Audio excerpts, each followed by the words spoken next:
welcome in. Welcome to everybody.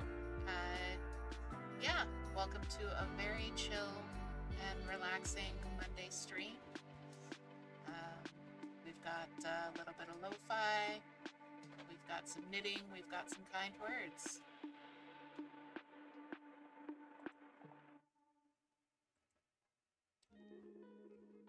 Now, I don't know if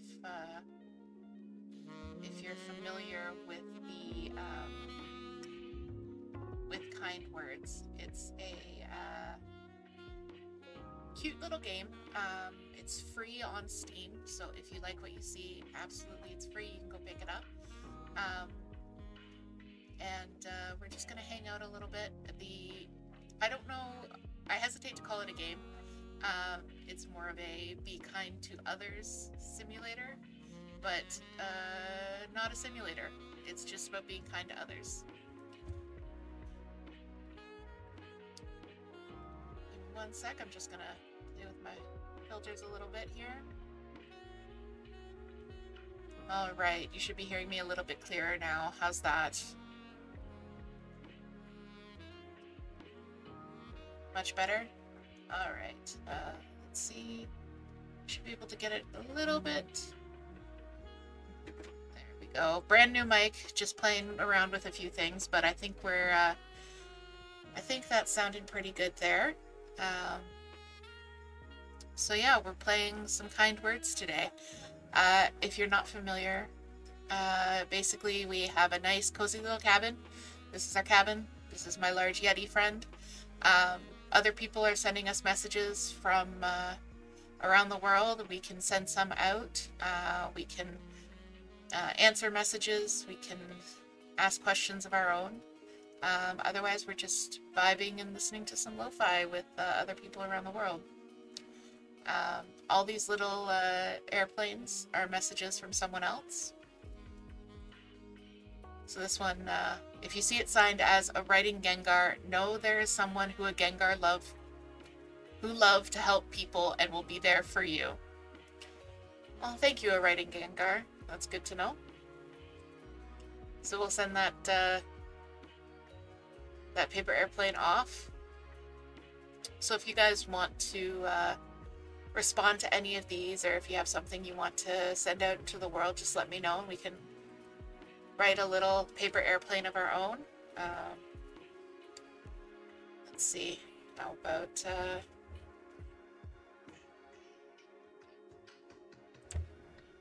this is something I have to remind myself of quite often. Recovery isn't linear, and yours doesn't have to be either.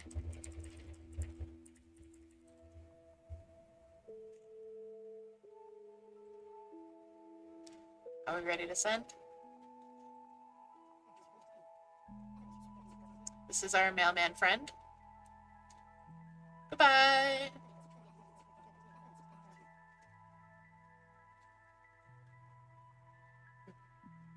There we go. So how is everybody doing tonight?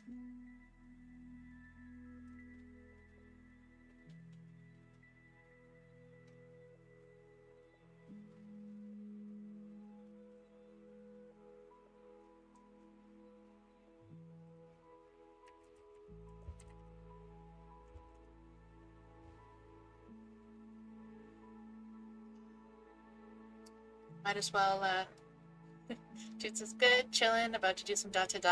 Fantastic. We are all about the chill vibes tonight. We're going to be doing some crafting. We're going to be sending some of these letters out. I could show you guys around my little cabin. So as we send letters out and receive letters, we will earn stickers. People will send them to us, we'll send them to other people, and then you can decorate your cabin. So this is my Yeti sticker. There he is. This is my penguin. There he is. Yep. Hi, buddy.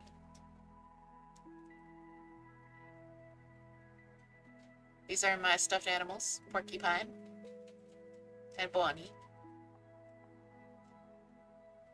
The friends are too cute. And then, this isn't the only room that we have. We have lots of different rooms with different friends. This one is a new one since the last time I played, so I haven't actually collected any stickers for it yet. This one's a nice one. I got my little kitten friend. Who isn't showing? There we go. Kitten friend. Yeah. Drooper. There he is. And a piece of meat. Or an elegy, it says. Looks like a piece of meat. This is a cute room.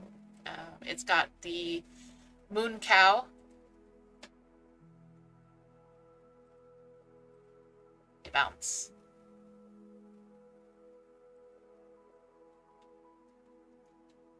Little cute friend.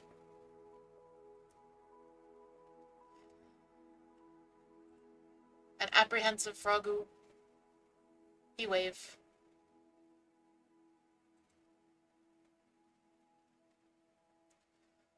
Got a little cabin here. Happy, happy. Here to bring you joy. Forever. And all the lo-fi music is actually, it's an original OST. So you can get the soundtrack separately. It's great. It's just comfy, cozy. Anytime you like a song, you can click here on the radio.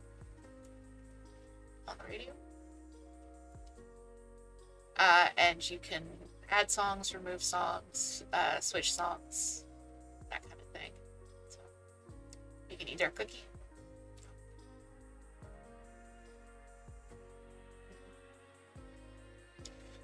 So yeah, I like kind words.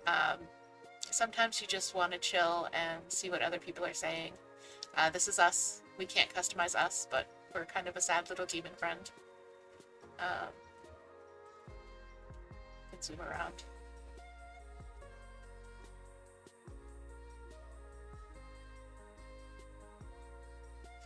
And then people ask for advice. My semester 2 of my software dev program starts tomorrow. While I'm kind of looking forward to it, I'm kind of overwhelmed about starting again after being off for 2 weeks. Anyone have any suggestions for overcoming this? I don't know. We can come back to it.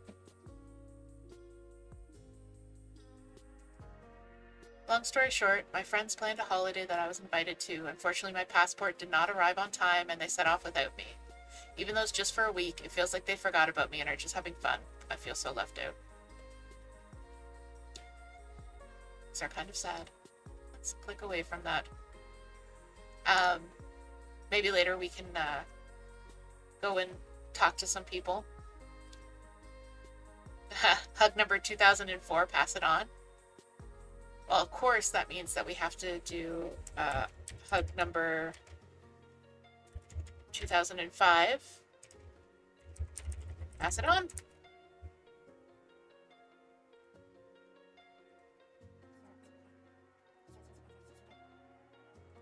Away we go. Your good vibes are now flying through the air for everyone to catch.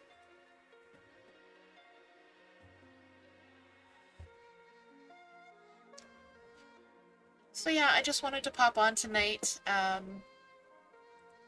listen to some lo-fi, relax with you guys. I had a bit of a stressful weekend, stressful day, and I think maybe some of us are also feeling that back to work stress first thing on a Monday, so we're just gonna hang out. I've got some knitting with me.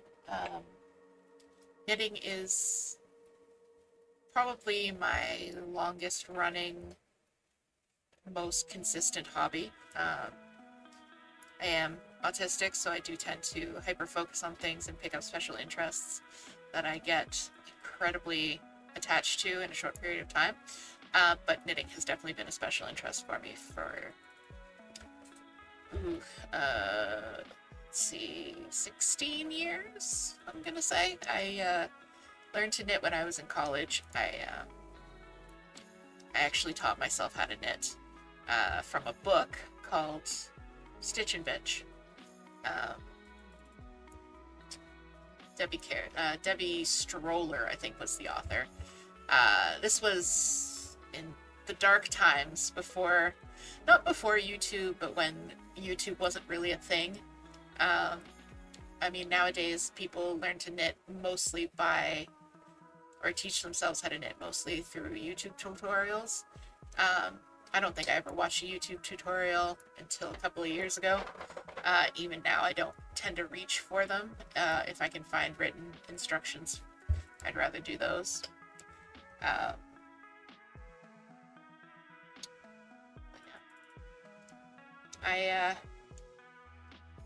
Tonight I am working on a sweater. This was a test knit for a new designer. She's been designing for a couple of years. It's called the Vipera Day sweater because it has this lovely colorwork motif at the top of this Knix. It is a solid color in the pattern. However, I like pastel rainbows, and I'm making this for Toot, who also likes pastel rainbows, so I did a pastel rainbow.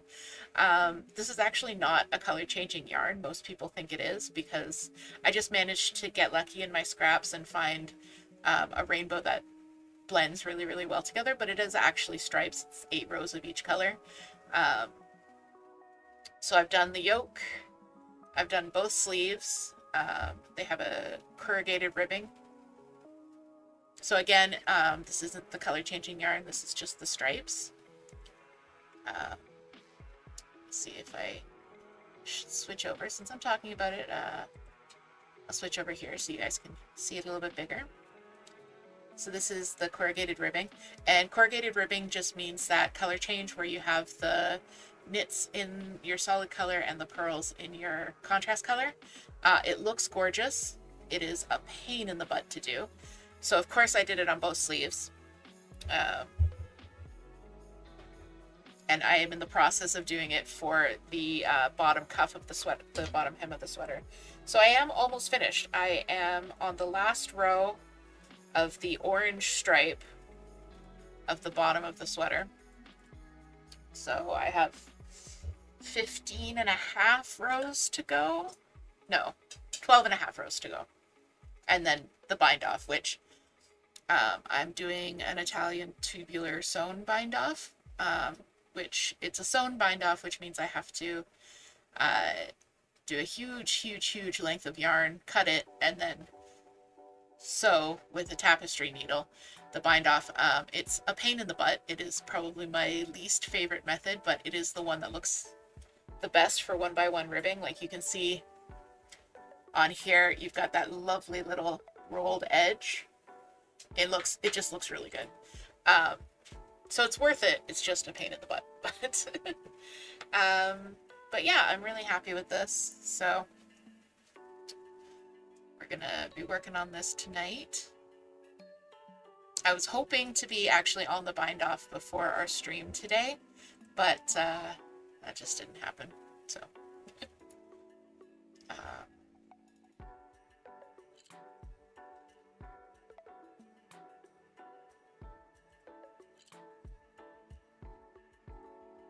see what's going on in kind words. Paper 99, can you send the 100? Of course we can send the 100, my friend.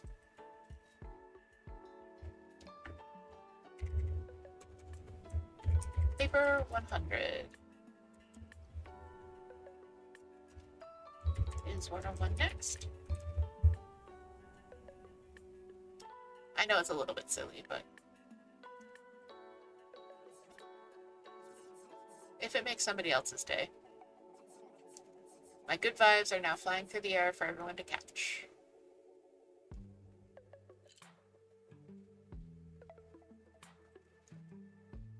Tell someone you love them today. I love you. Well, I frequently tell my wife that I love her, but I'll tell her again. I love you too. I'll stop perceiving you now.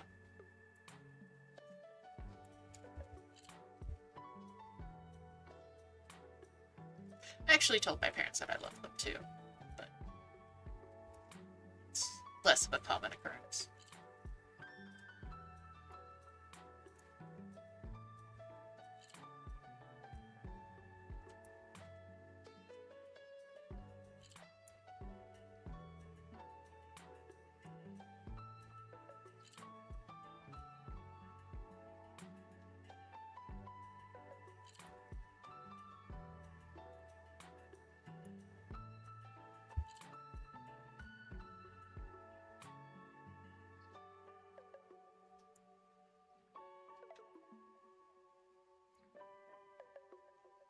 see what else is flying through. Share a secret. Number 9. Sometimes I just write to leave this world just a bit and go to a different world. I know I have control in it when things don't go my way in the real world. Well, I think most of us can relate to that. Going to somewhere that you can control. I know a lot of people use video games for that. Things like farming simulators. I mean, how often have I said that I just want to go and live in Stardew Valley and not have to worry about anything else? Some games like Played Up can be stressful for some people, but for others they're controlled chaos. And it's that control that makes it a world you want to escape to. So I can definitely see that. I mean, we all build them, whether it's video games, reading, writing. There's all kinds of ways to build your own worlds. And that's okay. I mean, as long as you don't forget that the rest of us are out here and need you occasionally, there's no harm in escaping for a little bit.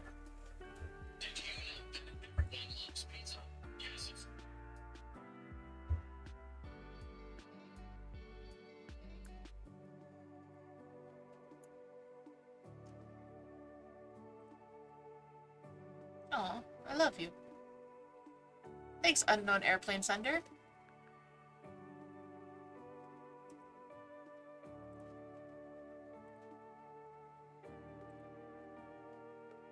I'm just zooming in on Bunny and Porcupine for a minute.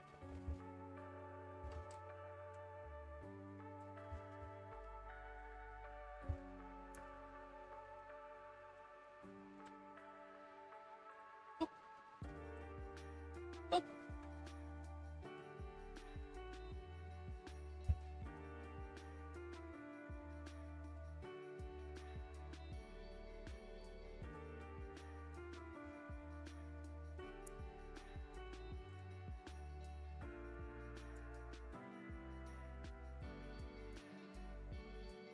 Do have some more projects to show, and anyone who wanders in, if they have a question, absolutely, we can talk about that.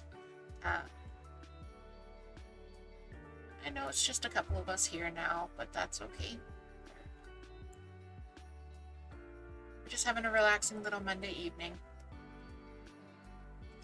I got into streaming only recently, last couple of weeks. Every advice I've ever heard about streaming is stream what you want to stream.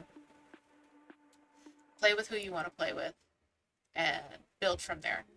Let that be your brand, let that be your messaging. And I've been trying to take that to heart, but my autistic sense of hyperfocus has led me to wanting to min-max my success on every possible platform. So I'm trying to break those habits and just do what I enjoy doing, and this is what I enjoy doing. I think more chill, relaxing streams like this is going to be the vibe, as the youth say.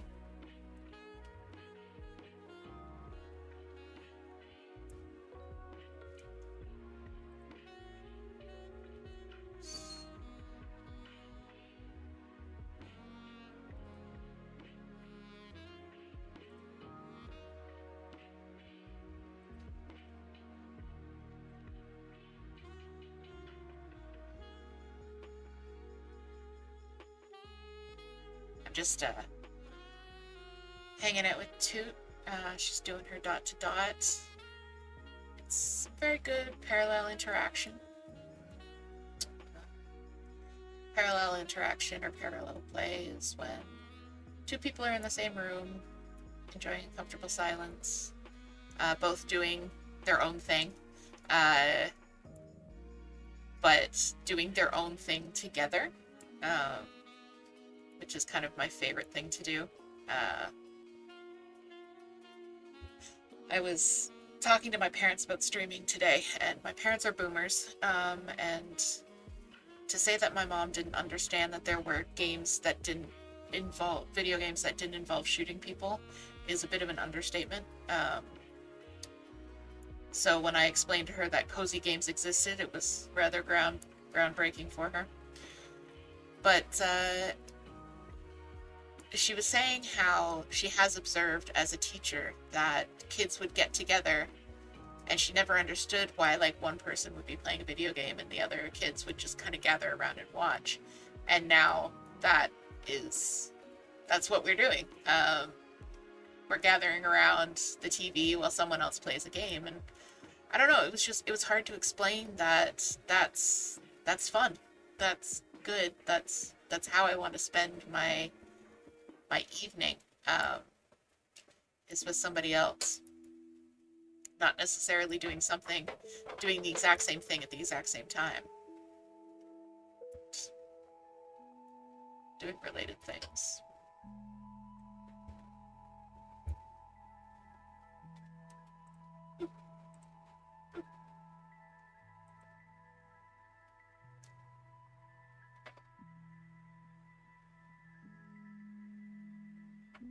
Are there any other rooms that you'd like to see for a while? We could go back to Moon Cow Room. If you do, just shout it out. Otherwise, this is my favorite one. Like, this is my default one. I also like that it has a screensaver option, where it'll open up this is the screensaver option. It'll open up new airplanes and new letters as they arrive, so you don't even have to click on them. You can literally just leave it up and the messages will pop up, so you can work and have this in the background.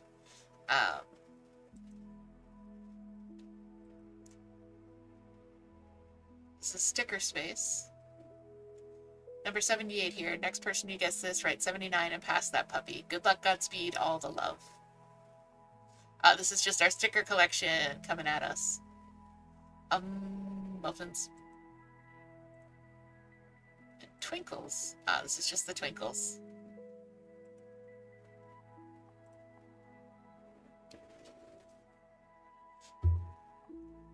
So like I said, this game is free on Steam.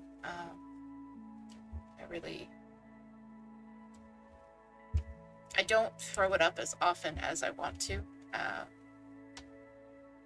because I find when I have downtime, I'm doing something else in the background. But if I just want some music and some chill, it's like a little cabin. There is actually a new game a game that came out on Steam. I think it's called Cozy Cabin, and it is it's a virtual cabin, and it's like this. You just kind of make your own little space. It's got a nice soundtrack, and you can relax.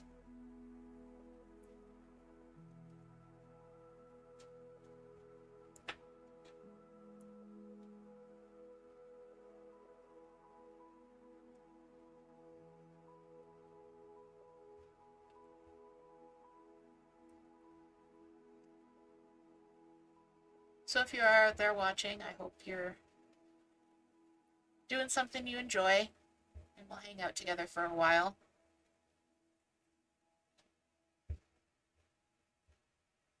Just working on the sweater.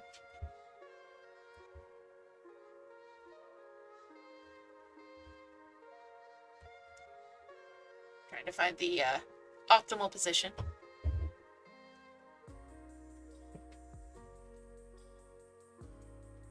Hi, too. Thanks for the Pisces.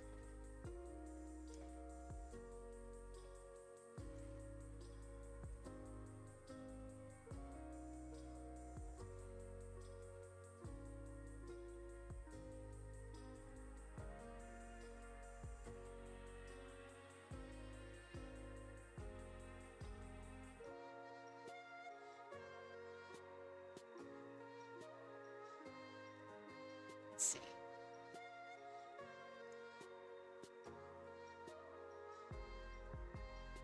I don't think I can knit upside down, but at least this way you guys get to see some of the lovely colors. I'm so in love with how this yoke turned out. It's just gorgeous. The pattern got a little bit tricky down here with the tongues, but so worth it. So this is, he's a big boy. I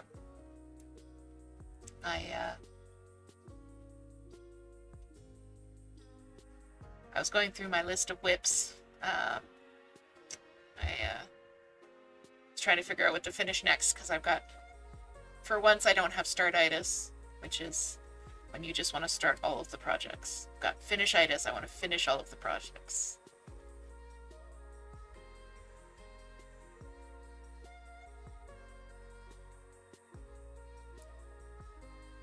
So I was looking at my list of works in progress, my whips. Hey, that would have been a good, that would have been a good acronym. Yes, Moon. Someone said Moon Cow. Welcome. We are playing Kind Words, and I'm doing some knitting, as you can see. But one of the rooms that we can have has a moon cow in it. Here we go. So in this game, you have your own little cozy room, and you collect these stickers as you send out letters and as you receive letters. And one of the stickers in this room is this cow who looks like the moon. I know it just says round cow, but he definitely looks like the moon here. Yeah. This room also has the apprehensive frog. It was so cute. He waved. Hello. Hello.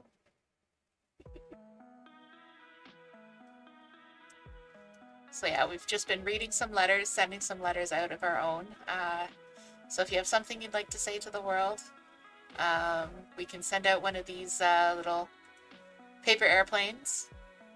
Oh, favorite video game thread. Last guy, Planescape Torment. Me, Chrono Trigger. Pass it on. Alright. So that sounds like a good one. The last guy said Chrono Trigger. Yep. Favorite video game thread. This person. Chrono Trigger.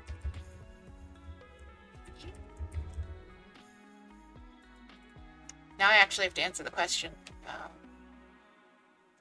You know me, I love Stardew Valley, Animal Crossing, Disney Dreamlight Valley, Pokemon, but if someone asked me what my favorite if someone asked me what my favorite game is, I definitely have to say it's Shaq Fu, A Legend Reborn. And I'm going to say Moon Valorant.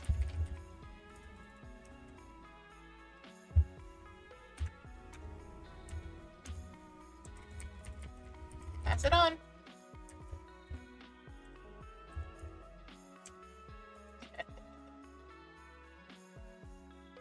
How about my friend?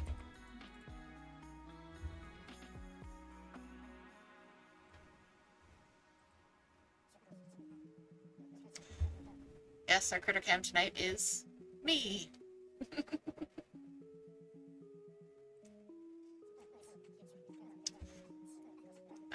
While we are sending out some good vibes with our new friend Moon Cow, I am also knitting, so I'll show you what I'm working on.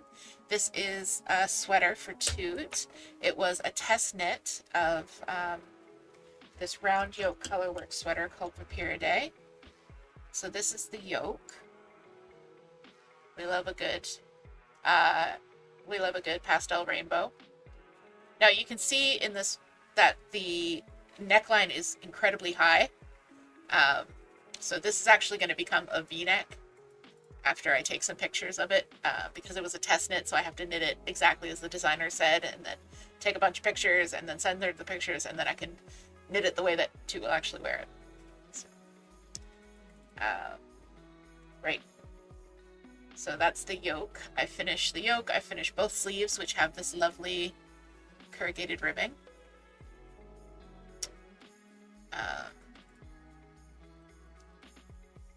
This lovely ribbing. And we have made it all the way through both sleeves and the body. And we are here doing the ribbing at the bottom of the body.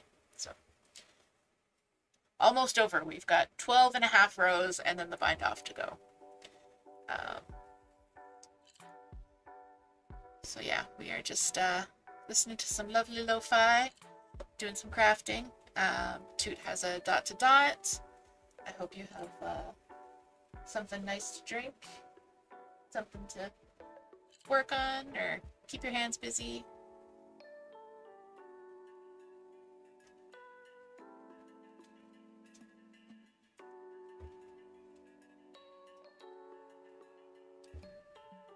The game in the background is called Kind Words.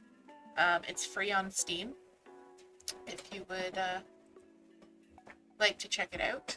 It's really great as a background noise if you're working or if you're studying. It's just a little bit of chill, lo-fi, good vibes. Let's see. Hug number 118, pass it on if you wish. I like that. I'm not a huggy person. Hug 171, I guess they're going around. They're endemic.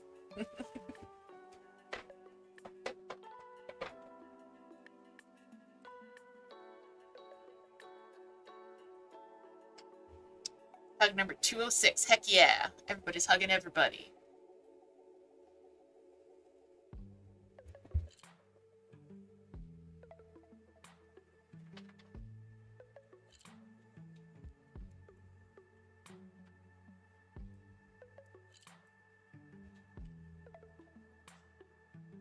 Yes, absolutely. Hydrate, or the Chaos Goblin will find you. But also hydrate because it's good for you. And we like drinking stuff.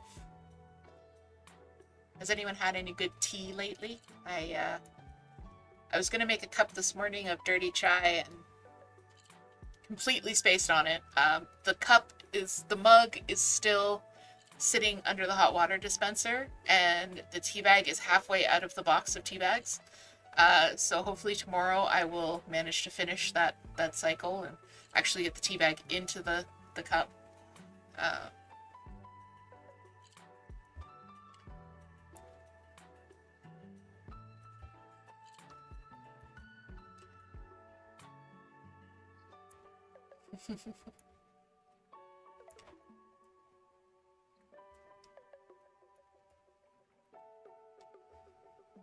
So yes, I'm working on this corrugated rib, which you do, it's a knit one, purl one, or 1x1 ribbing, but the pearls are done in your contrast color, so it takes a long time.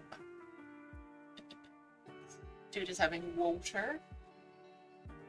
I am having ginger ale and water myself. And then we'll be doing a 1x1 Italian tubular sewn bind off, which sounds super fancy and is super fancy. I know ginger ale, like, for the longest time I only drank ginger ale if my stomach was upset, but sometimes ginger ale is just good. Like, it's just, you just want a little bit of ginger ale for sure. I've got I actually have a 2-liter bottle next to me, and I fill up a tumbler with ice, pour the ginger ale over until it's nice and cold. It's so good.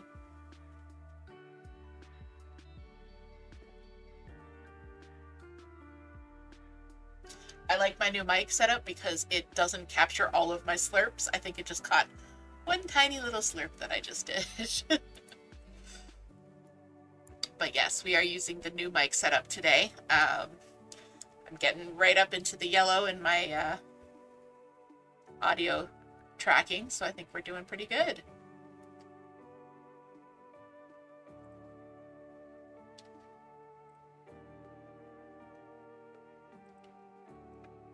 86. Keep it going out there. Keep it going out there. Best of luck. 87. I guess we're 87. Thanks, man.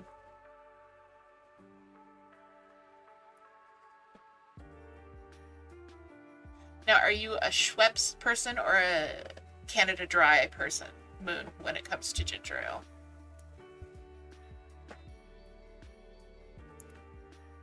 Oh, yeah, Canada Dry all the way. Canada Dry, unless we are in the South. In that case, it's Ale 81. It's just...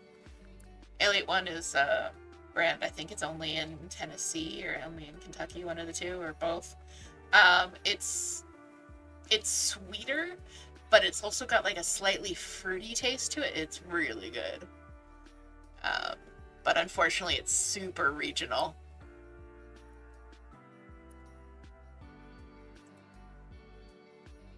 Yeah.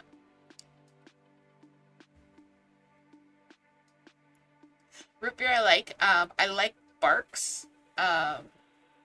Because it's got a little bit more of a bite. But A&W is good too, because it's like the little sweet, creamy. Oh, Kentucky, yeah. No, root beer's a staple in our house. IBC, really?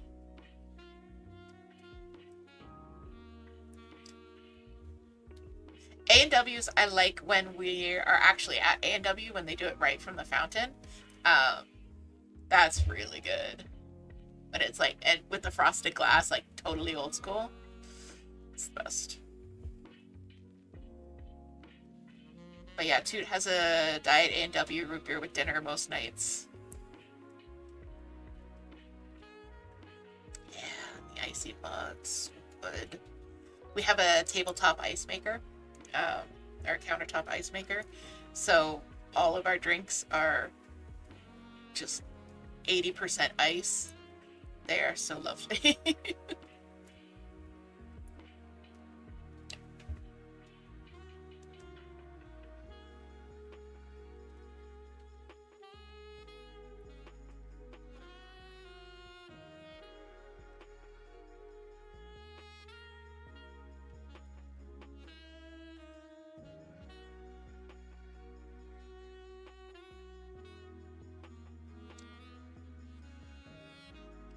Your mom used to work at a skate-up food joint that was A&W before A&W was a thing.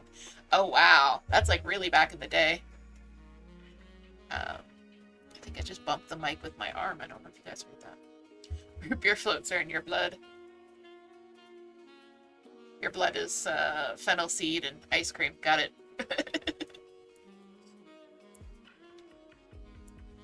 Root beer floats are amazing, though. Anything root beer is pretty good. Root beer is another one of those things that like I almost never reach for it, but when I have it, it hits the spot exactly. We had a float for the first time a few months ago. How'd you like that?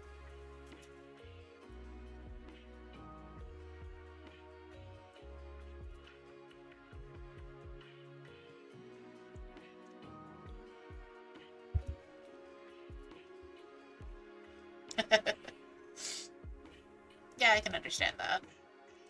The Wendy's now has a new Frosty Chino, which is coffee, iced coffee, and their Frosties. So it's kind of like a coffee float. They're very good.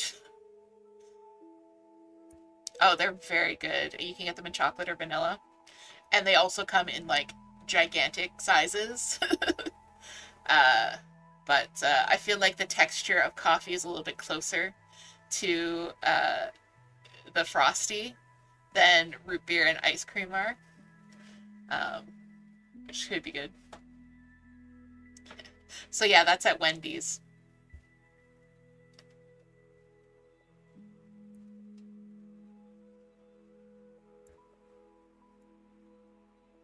And I find it easier to stay hydrated if I have a tumbler with a straw. So this is the one that I use. I actually have two of these going.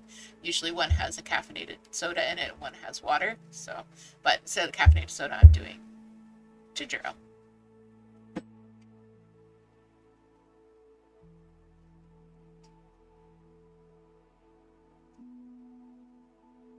And then this is my other one. It's got pretty little leaves.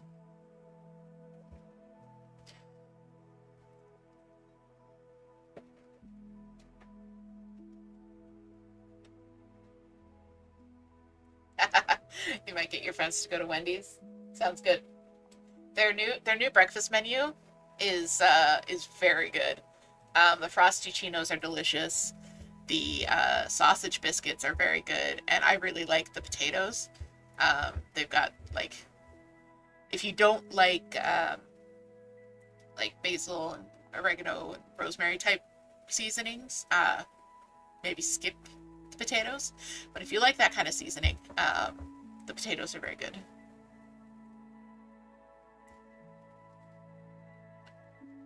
I wonder why that is, because here they're so commonly squished together with the Tim Hortons. I know there are Tims in Quebec.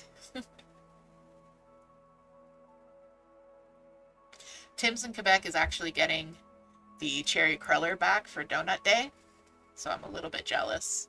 Although we are getting walnut crullers, so walnut crunch, which is my absolute favorite Tim Hortons donut. I know there's Tim Hortons on every street, in except around us. My parents wanted to go to Tim Hortons today, and I was like, okay, so go here and go here. And my dad's like, oh, isn't there one like just up the street from you? And I said, no, we're in a Tim Hortons dead zone. There isn't one within walking distance.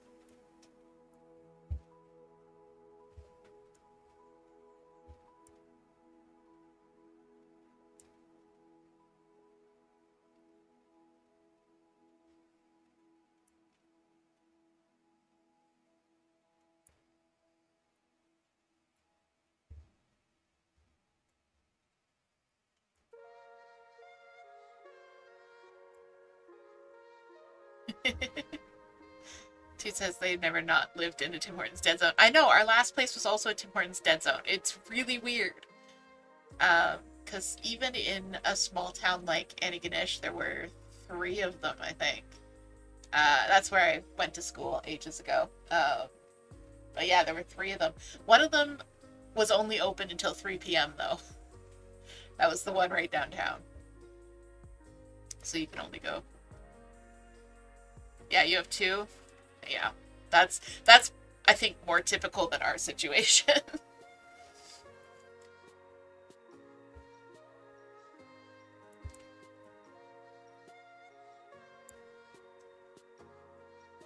Yeah, if I want to go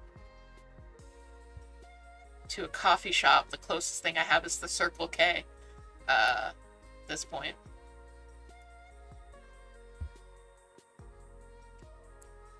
Yeah, when you lived there was 5 minutes and 15. Oh yeah, I guess McDonald's has coffee and donuts and muffins and breakfast stuff now. That makes, yeah, McDonald's exists. And I actually really like the McDonald's coffee and the breakfast options. I mean, McGriddles are next level. Yeah. Yeah, there are so many Tim Hortons everywhere, except around the places I've lived.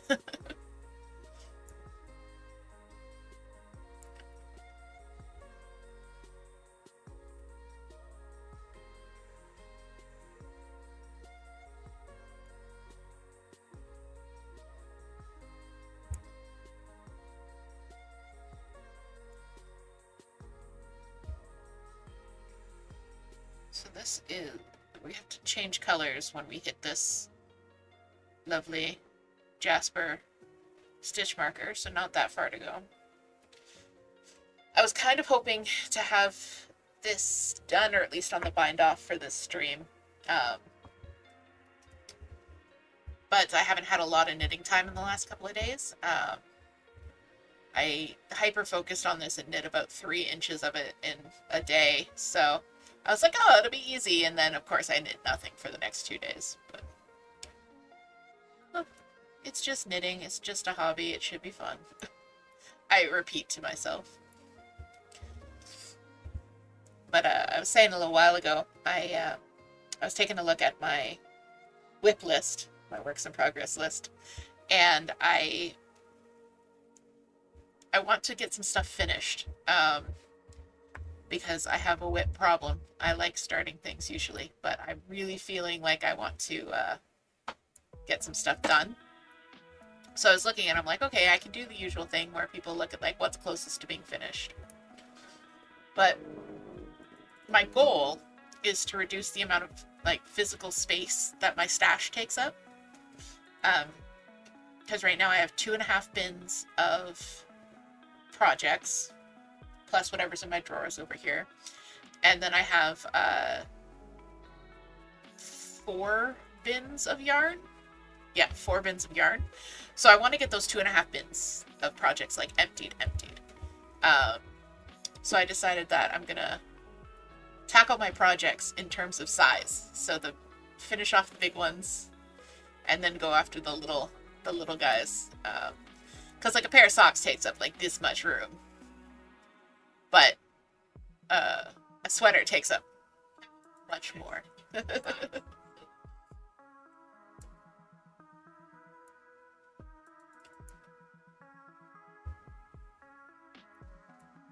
So actually, I can show you guys. I pulled out my next project that I'm gonna, because this one's gonna be done tomorrow or the day after.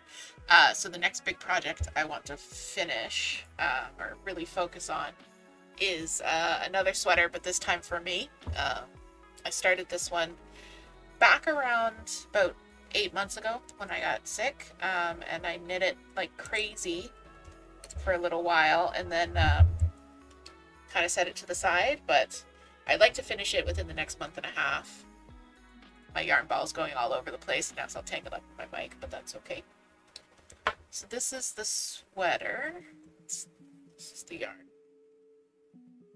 More yarn. More yarn. Okay. Here we go. This is the sweater. I've finished the yoke. And I have the sleeve set aside. And I have the body set aside. So I'll bring it up a little bit larger. So this colorway is actually, it's 2 yarns held together. So you can see it here. If I can get it untangled from around this stitch stopper.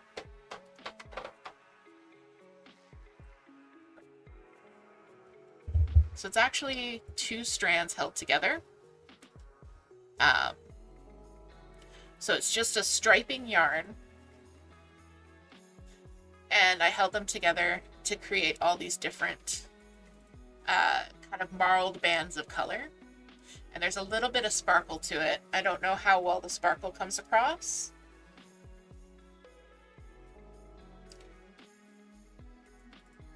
Now the problem is, this yarn was a Loops and Threads special yarn.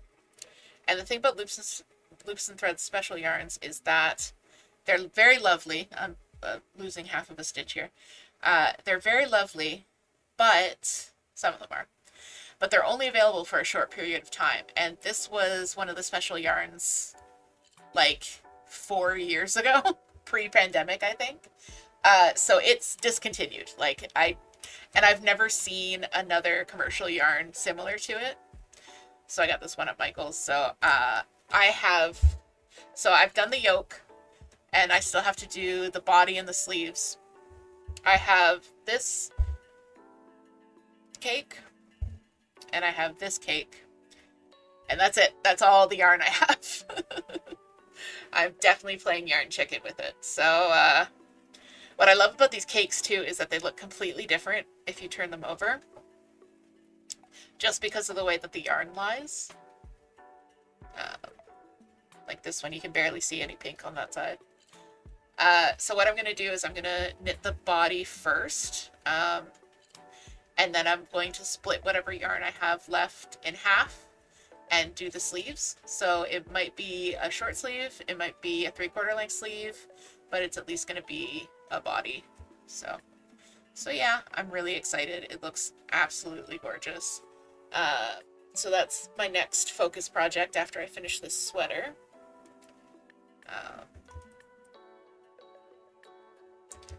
And yeah, it should go pretty quick because this sweater is, it's on 3.5 millimeters. And this one is on 5 or 5.5. It's much, much larger. And yes, these are leftovers from Toot Stash. And that's why you've got the pinks, the pale greens, and the blacks and the grays, and the purples. So like this one especially is 100% Toots aesthetic.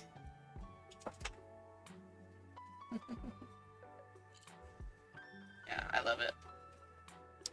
So yeah, gonna do the body first, and then we'll see how long the sleeves end up being. Could be a short sleeve. The good thing about the you're already planning to steal this sweater. I don't blame you.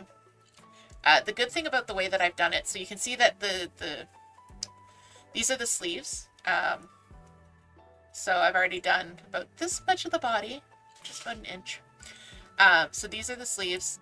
I could theoretically just put these back on the needles and do like an inch more, and I'd have short sleeves. So even if I don't have a ton of yarn left, I can still do something sleeve wise. That's the great thing about raglan sleeve constructions. And it's got this little, so the pattern name is Flax and the designer is Tin Can Knits. You can literally knit this sweater for anyone from a newborn up to I think a 68-inch chest for an adult. They have instructions for every single size in between. It's pretty impressive. So the signature thing of Flax is that it has this garter stitch panel right there. So yeah, hoping to get this done in the next month and a half. And then too, we'll have a lovely new sweater to wear.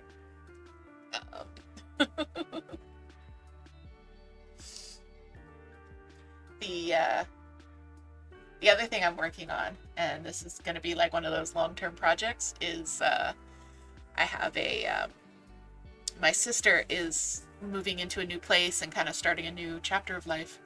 So I threatened to make a really hideous granny square throw for her. So this is I have all kinds of leftovers. Like these are for the Viperidae. These are what I have left, but like I love this yarn. This is Hobby Amigo. It's a DK yarn. It's acrylic. It comes in 4 billion colors, and I have like 28 of them. Leftover balls in various sizes. So that's what I'm using for this lovely Afghan. I need 117 squares, and I've made something like almost 80. So yeah, it will, so every other square is all right, Moon, thanks. So every other square is a flower like this, and then so we've got flower, and then a plain granny, and then a flower. So it'll be a checkerboard like that, and all pieced together with this black. So that's the very first strip of 13. I finished all the plain granny squares. I'm just working on the flowers, which I kind of wanted to get Viperidae done first because it's the same yarn, so then I can use the leftovers from the rainbow. So I've just been amassing the stack of flowers, pretty much. Throwing random colors together. Yeah. And then once I get all the colors together, I'm going to lay them all out. So I've only put together the first strip just to kind of get an idea of how wide I want the blanket to be. So I could do some math on how many squares I want. But I've just been making squares. They take me maybe 15-20 minutes to make a square. So I'll sit down, and then I need to weave in the ends. You can see I've got all kinds of loose strings. I should be weaving in the ends as I'm going, but as you can see, I'm not. So I've kind of told myself I can't make any more squares until I weave in the ends on these ones, which is why I haven't made any more squares in the last couple of days.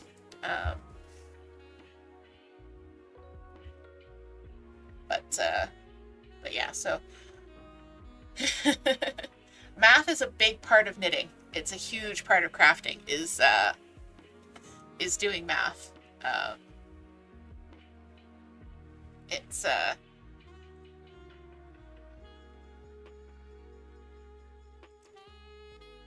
math is it's everything, unfortunately. Especially, like you said, for gotta love inclusive patterns. Inclusive patterns are a result of a lot of math. I design knitting patterns.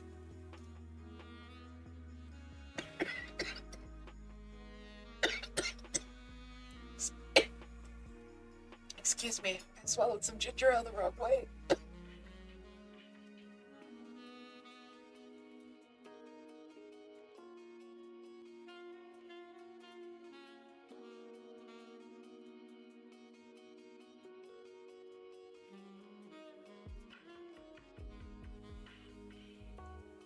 Okay, I think I'm okay. I swallowed some ginger ale the wrong way. But yeah, I design knitting patterns. And I usually, my first kind of go at them, I design for myself. And I'm what you call a large man. So I often have to design or bigger than most commercial patterns go to. So I'm very good at designing, at doing math to extend my range of sizes. It's becoming more and more of an issue. Well, it's becoming less of an issue because it's becoming more of a movement to have size inclusivity in patterns. So patterns going up to, more than 58 inches. A lot of patterns, especially if you're looking at the 80s and 90s and early 2000s, the largest, they'd have 3 sizes max. So unless your bust was 36 inches, 40 inches, or 44 inches, you were kind of out of luck, unless you wanted to do a lot of your own math. So now a lot more designers are doing those larger sizes and also smaller sizes. So it's great to see the inclusivity in the pattern world, for sure. When I design, I do start off by designing something for myself, and then I have to usually I'll scale it down for other sizes and maybe do 1 or 2 sizes larger than mine. We were talking about this in my knitting survey.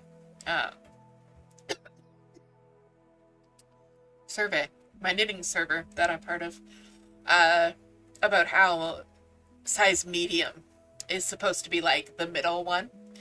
So the next time I write a pattern, my medium is going to be my exact middle size, even if that's what would traditionally be a extra large or something like that.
Yes, absolutely, Moon. Traditional sizes can be very difficult. Yes, I took a quick little break there because I apparently can't drink without choking. Um, but I think I'm okay now. So I've just pulled up um, kind words again. Um, we've just got it on screensaver mode. So it's going to flash some lovely little messages for us, and we're still hanging out in the Moon Cow room. Do a push-up. Nice job. Thank you. I didn't do a push-up, and I have no plans to.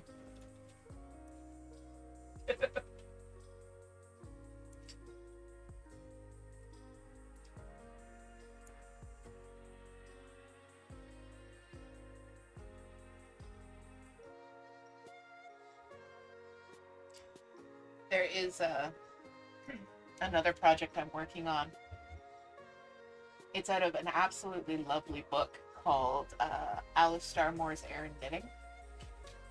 But her patterns don't go above a size 42, like a 42-inch bust. So I had to get creative. This is what I'm working on. It's like a cabled rib. So I just did the bottom. So basically, what you have to do is you look at the pattern, you look at your yarn, you knit a small amount, and then you measure your stitches to see how many stitches per inch you're getting. And then you have to do math to figure out if you're getting so many stitches per inch and you're trying to knit something that's 60 inches around, how many stitches do you have to knit to get to 60 inches? And then you have to figure out, okay, so the designer said this many stitches gets to 44 inches. So if I want to get, you just have to do a lot of math. And then you have to make sure that the pattern works and that kind of stuff. And, you know, okay, it's written for an 8-inch yoke depth, but I prefer an 11-inch yoke depth, so I have to do more. It's so much math. It's you can wing it, but I don't recommend winging it.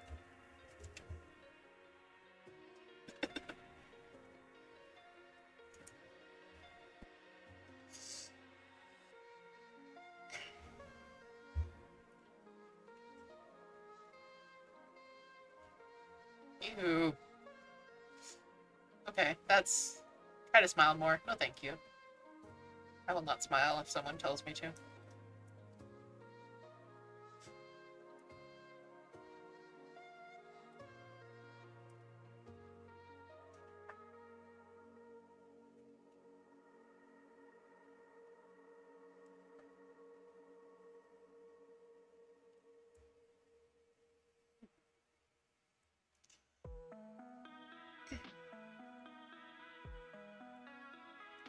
You cool. I like your style. Keep being you.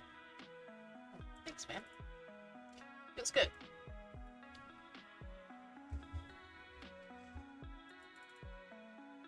I keep forgetting that I'm actually knitting on camera and then just tucking my hands in. Yeah, Frogu is pretty cute. Hi, Harry.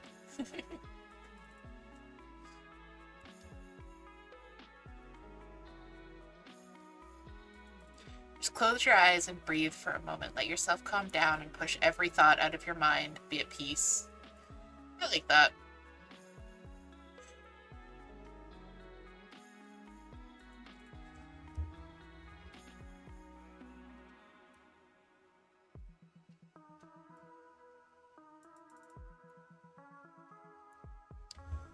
I think you can be the best.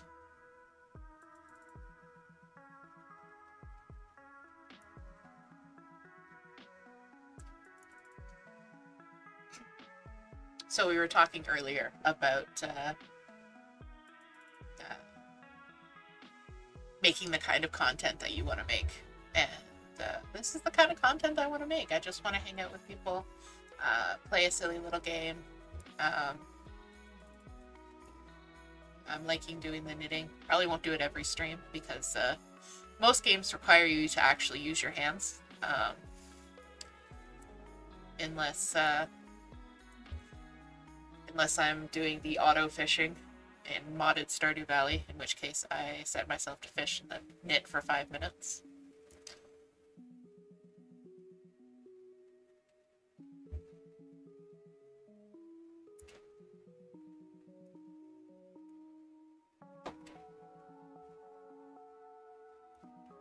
Lots of hugs flying around today.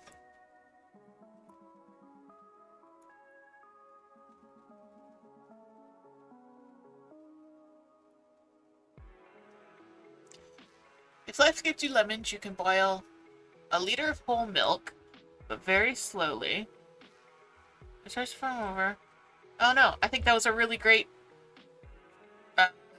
recipe for lemonade.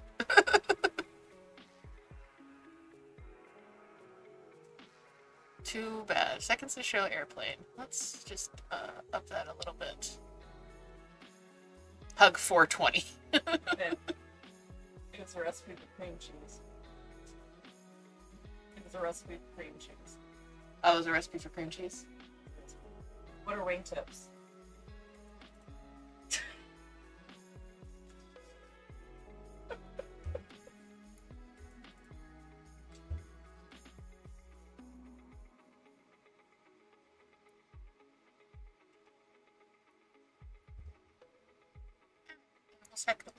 I almost heckled it up. I think corrugated ribbing is about the most complicated thing I'll be able to knit on stream before I get too distracted.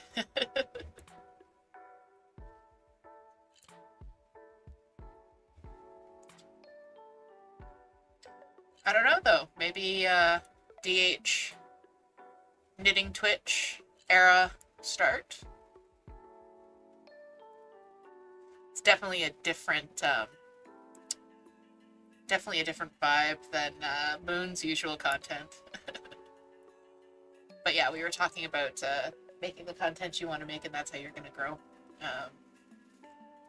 But of course, my autistic hyperfocus kicked in, and I immediately had to try and min-max everything. And, do stuff for the views, for the follows. It's only been a couple of weeks, so I think I just need to chill a little bit. Rome wasn't built in a day, and progress isn't linear.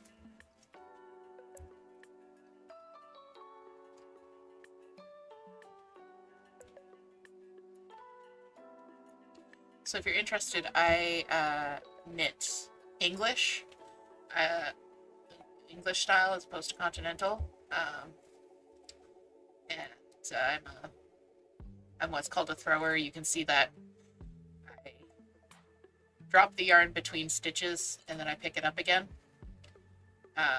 Although if I was just knitting straight, I'd keep the yarn in my hand like this, but I pick it up and wrap it around each stitch instead of tensioning it in this hand and kind of like scooping it with my hand like that,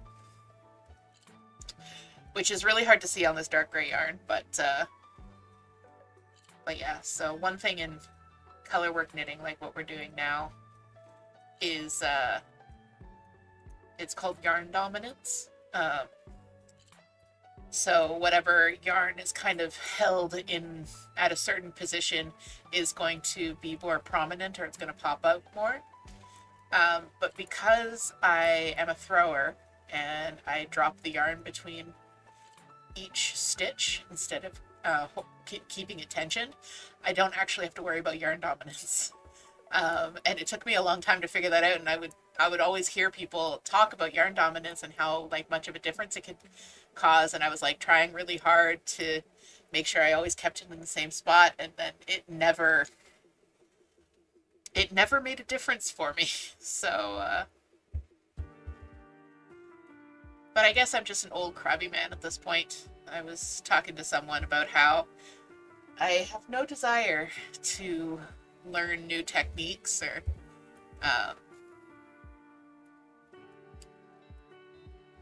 no desire to, well, it's not even no desire to learn new techniques, because I'll learn a new technique if a pattern requires it, or if I think it's going to be an improvement on what I already know how to do, but I don't seek them out necessarily. Like, I could learn how to knit continental and do the thing with holding both yarns and do the yarn dominance thing, but I don't really feel like it. My method works for me. I go pretty fast. I'm happy with it.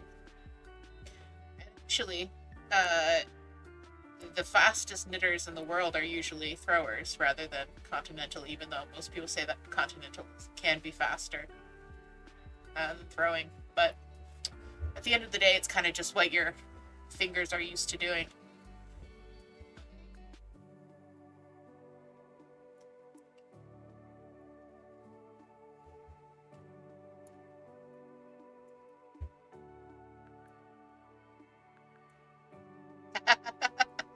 Late, but you feel called out about min-maxing streaming.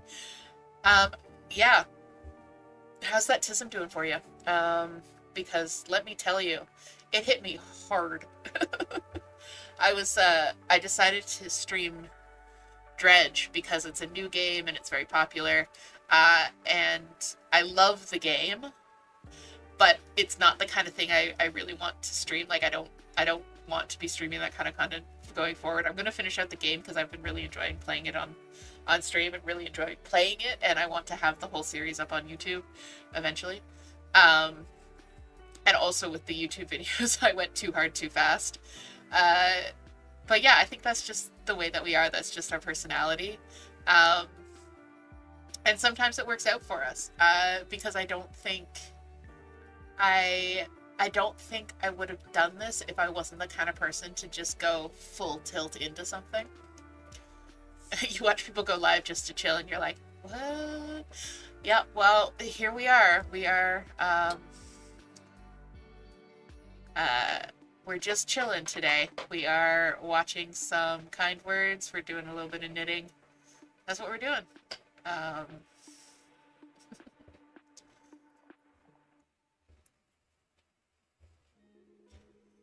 But I have to say, Moon, you have built a great little community.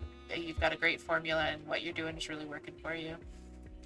What do you mean you haven't planned out a stream and analyzing peak time and when your viewers come on the most? And... Listen, Moon. I actually do plan out my streams. What did I do with my book? So this is my book. I plan my streams in here. This is my cover page. This is my little lag sticker. Lag. But I actually do plan out my streams. You can see I have like my go live and my tags and my acronym of the day and any notes I have to do about the setup. So that's what I do for my stream planning.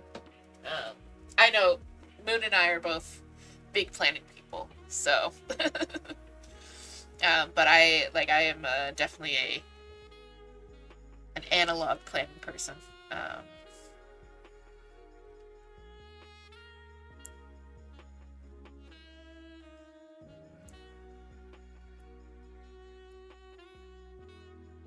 So I do a little bit of planning, but it's mostly just so I know what I want to be doing every day, and trying to keep it a little bit loose. But this stream especially is kind of a new venture for me, so I'm hoping. I mean, we don't have a very large community here yet, I say, but we will, and then we will all have calm, relaxing, chill crafting nights together on stream.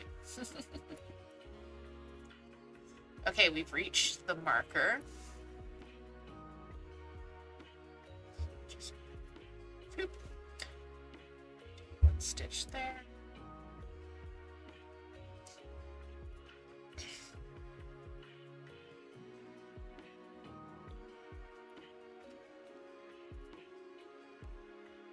So you might have noticed that I'm actually not using orange orange. It's a peach. And, sorry, I went far away from my microphone. I'm not actually using it. The orange in my rainbow is peach. And on its own, it reads very pink. Like you would say this is pink. But in the rainbow, it makes such a perfect pastel-y orange. And Toot actually picked out this dusty pink as the red, and then into the peach orange, and then into this buttercup color. I love it. So now we're joining in our buttercup. This is another aspect in which I deviate from established knitting people. I start when I'm changing yarn in stripes like this. I just kind of hook my yarn on like that. Hook my yarn on like that and start knitting with the new one. I don't do anything special to join it. Like you can see the end is just kind of chilling there. So I'll do a few stitches like this. I don't double up the knit. I don't graft it. I don't splice it. I don't do anything like that. I just start knitting with it, and then every single time as I start knitting, I start to doubt if I know what a rainbow is. But yes, yellow comes after orange. And then when I've gotten a few stitches in and this yellow's pretty secure on there, I will actually take these two ends, so the peach that I just ended and the buttercup that I just began, and I tie them together, which is anathema to most knitters. No knitting and no knots in knitting ever is something I find, but I just do a little overhand knot to basically make these be one thread, and then I will weave in these ends. And eventually, so this is my other sleeve, the inside. You can see that I've woven in the ends, and the knots are not that visible, and they're not like bumpy or rough or anything like that, and they're a lot more secure than if I had just started with the new yarn and not knotted it. I can't not knot. I knot. Yes.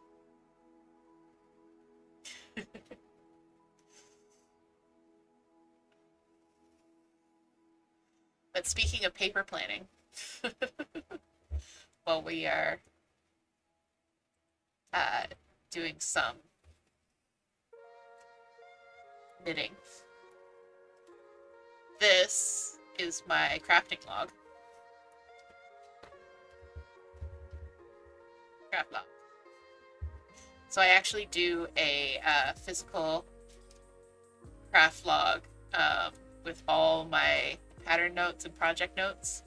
I include pictures of my finished objects and usually stickers from whatever it is. And then I do like a little monthly wrap up like this. And it has my goals, which usually change within the first week of the month. Like these goals are no longer what my goals are. And then I kind of keep track of my stash in and out. And then I always have a list of whips. So you can see I do in fact have a whip problem. I have 16. Let's see, 1, 2, 3, that doesn't count. 3, 4, 5, 6, 7, 8, 9, 10, 11, 12, 13, 14, 15. I have 15 whips. Okay. So like I said, I want to start with the big stuff first. I've got 6 sweaters and a blanket that are kind of going to be the first thing up. And then I'm going to work my way down to, I've got a couple of shawls, and then a couple pairs of knee socks, And then the smallest thing I have is a pair of socks for myself, which is actually pretty cool. It's a vintage pattern, but I keep all of my notes in here, including my yarn bands. So this is the pullover that I showed, the one with the cabled rib. So there's all my notes on where I got the pattern and when I started it and what needles I'm using, and then this is the yarn label so I can find more of the same yarn. This was a hat I finished. It's got lots of pictures because I took lots of goofy pictures. So yeah, that's my crafting log.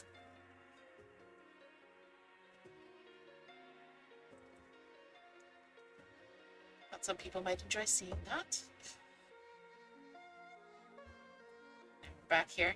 So we'll do 3 rows of the buttercup and then switch again and do 3 rows of the mint, which is this one. 3 rows of the cornflower, I believe. And then this is light lavender. Oh, thank you, Moon. Yes, I have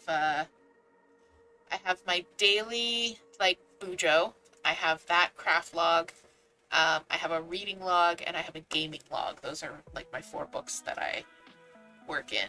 And then I have, like, a scrap notebook that just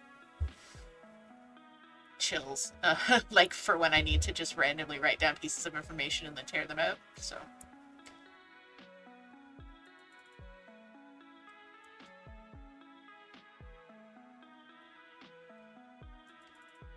Every day is a new day, and every step is a new step forward, no matter how small it is. That's so true. That's what I was talking about earlier with, you know, recovery isn't linear, but every day is a new day. You can get a little bit further.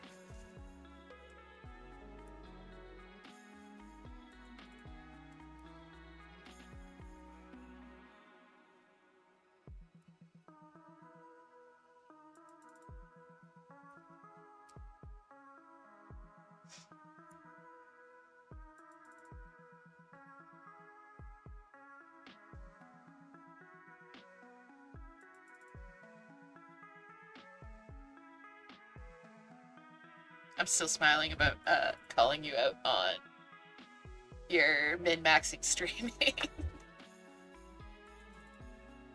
We try to min-max everything and we want to do it right away. And that's just how we are.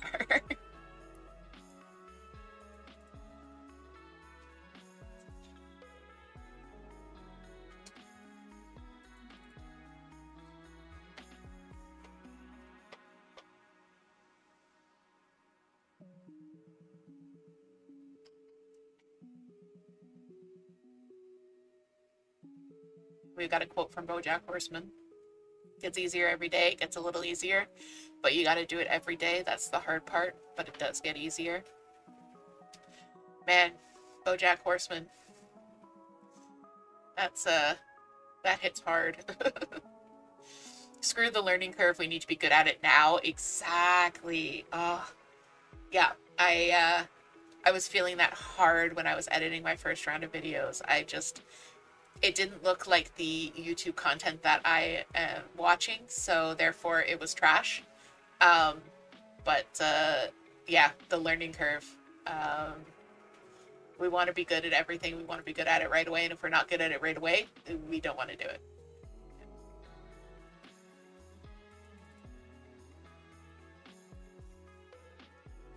Because the problem is, most of the time we are really good at something right away. And when we're not, it's irritating. It's a personal offense.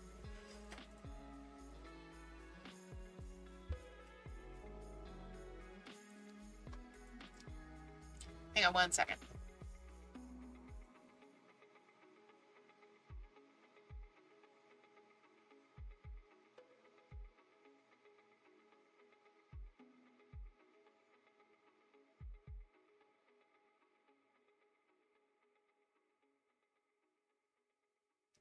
What berries do you want?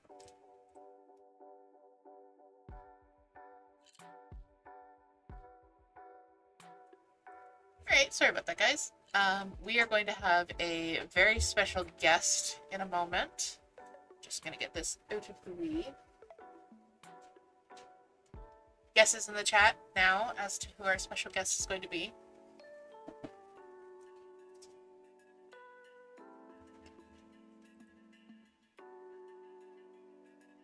Maybe.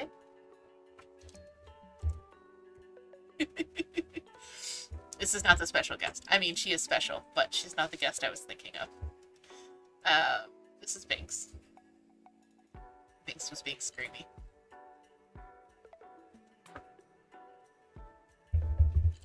All right.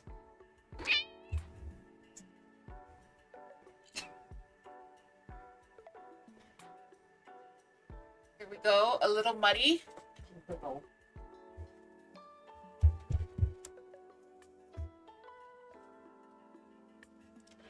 Fresh from the dirt. It's my pal.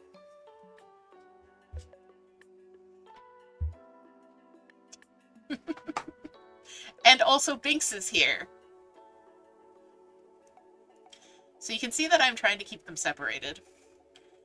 Because, and this is for a very good reason. So, Pow, she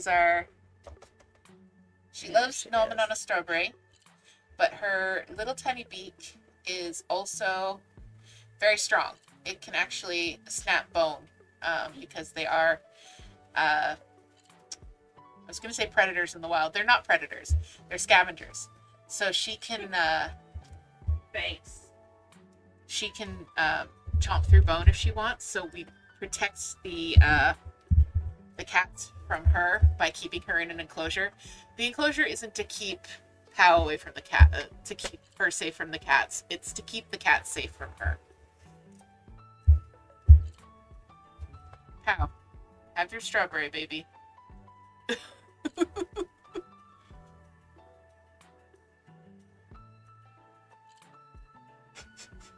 She has no wish for strawberry. She wishes only for destruction. So this is how big she is in comparison to a human. She's quite small. I was actually at the reptile store today. Not the reptile store where we purchased her, but they do have a redfoot tortoise herd that lives there. There's 3 or 4 individuals. And one of them was actually roaming the store. Like just free roaming the store, fully grown. So when she is full grown, she'll be about 1 foot long and about 20 pounds. She's only about 7 inches and 2 or 3 pounds now. So she's got a bit of growing to do, but she's working on it.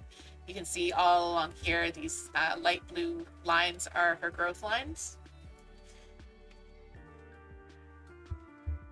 Shook. Okay. And I'm trying to give her shell scritchies to see if she'll stay, but I don't know how much it's working. They can feel what's going on in their shell because the shell is connected to their nervous system. So they... Oh, come on. Work with me, babe. So they can actually feel stuff that's going on in their shell, and they enjoy shell scritches. But Pow enjoys nothing today. Alright, she's going away. Goodbye, people. Do you want Sandy? He'll eat. Alright, so we will have another special guest. Just gonna clean off some mud. Might as well.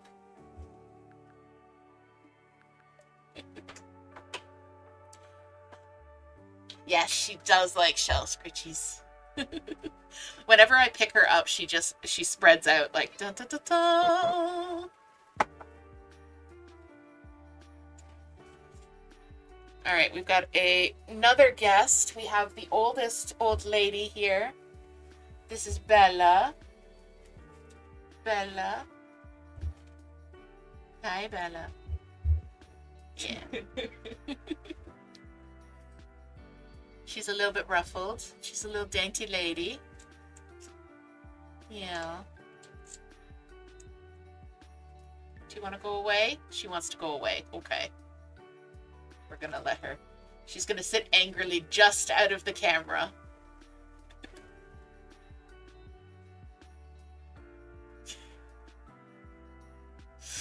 There we go. So yeah, I was actually, like I said, I was at the reptile store today, and they had one of the little old ladies. Please don't love on my microphone. We had one of the little old ladies, tortoises, wandering the store. She was so cute. So they had the side door open, but it was like blocked off, so she couldn't get out.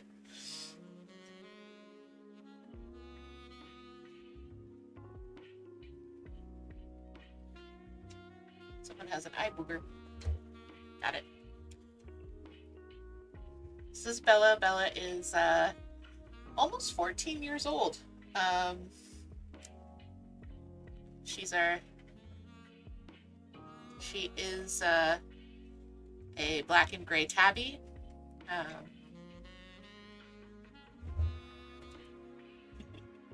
And she looks very small and like a little kitten, but she is an old lady. She's also missing her canine teeth on her left side of her face, or right side of her face. Sorry about that, guys.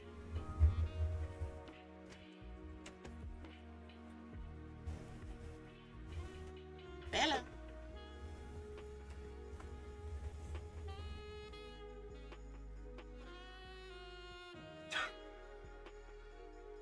All right. Are you guys ready? So, warning, there's going to be a snake on the screen. If you don't like snakes, this is your opportunity to slither away for a few minutes. But here he comes. The master of disaster himself. Toot's natural child. This is Sandy. He is an anery corn snake. He's stuck on this, so, and he's going after my microphone. He is so big now. Most of the pictures we have of him, he's like a little tiny wee babe, because as you can see, it's hard to get a picture of him. It's hard to get...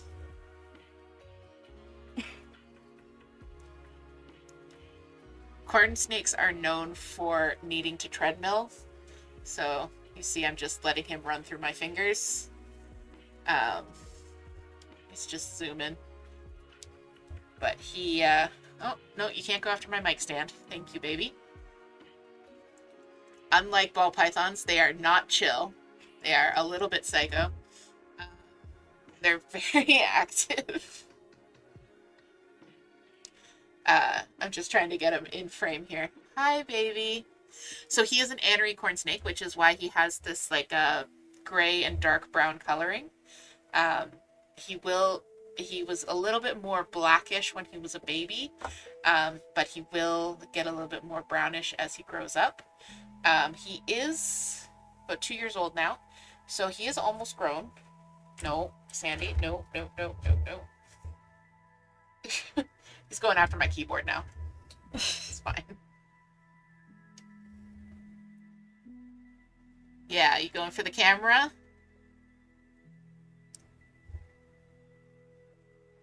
Yeah. He's hamming for you. I hope you guys saw that. That was adorable. Yeah. Little baby boy.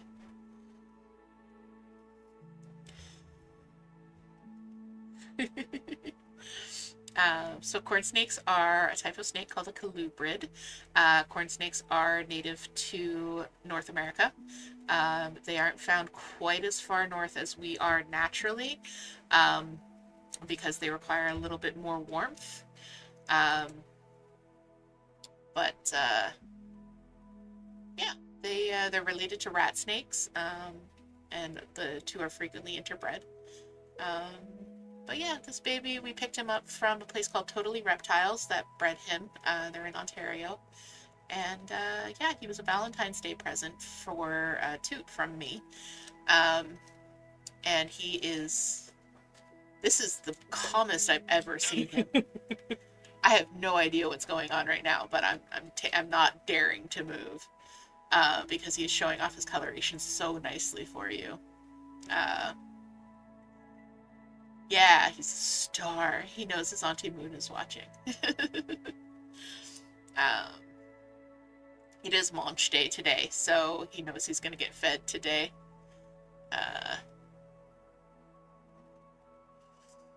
Yeah. One of the features of corn snakes that drew us to them are their adorable little eyes. I'm not going to move them up towards the camera, but they have kind of, especially when they're babies, they have like really bug eyes. They're so cute. And their heads are much smaller in relation to their body than ball pythons, who have like a big diamond-shaped head and then a skinny little neck. Yeah. How you doing, baby? You okay? Oh. He's getting ready to do something. Are you gonna go zoom?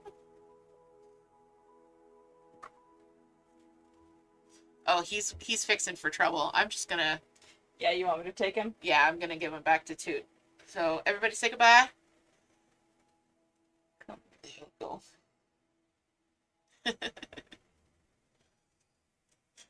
So yes, a small glimpse at the menagerie. I hope you guys enjoyed. Moon says bye-bye, Sandy. Sandy says bye-bye. And Sandy, of course, is named after...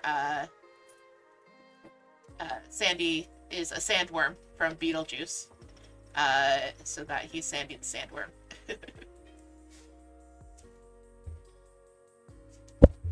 Oh, we got one more. Switched over the camera too fast. Gigi boy. Handsome boy. This is my handsome, handsome son. I mean, all my sons are handsome. This is Gigi. He's a tuxedo boy. He's also a ham. Why are you all obsessed with my microphone? Oh, we're just gonna settle? That's true, the microphone is new. What is this strange thing?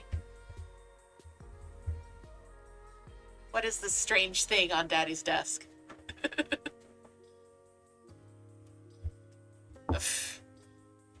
Okay.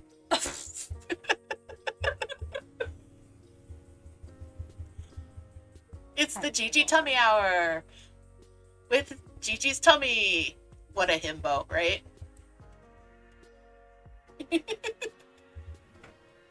Alright, so I guess this is my life now.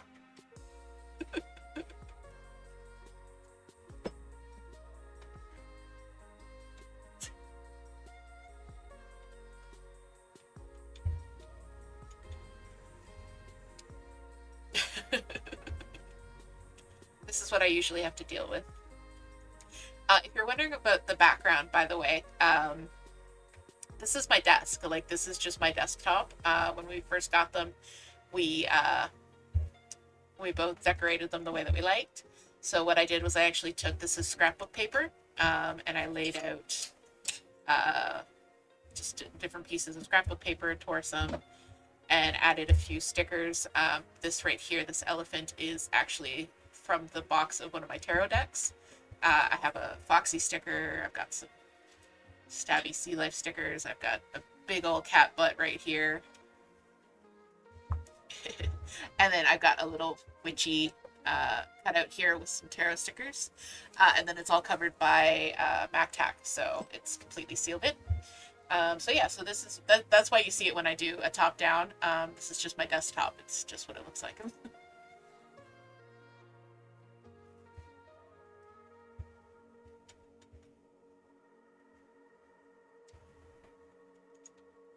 Gigi baby, you want to play the game? Good night, it's morning. Say hello to Frogoo.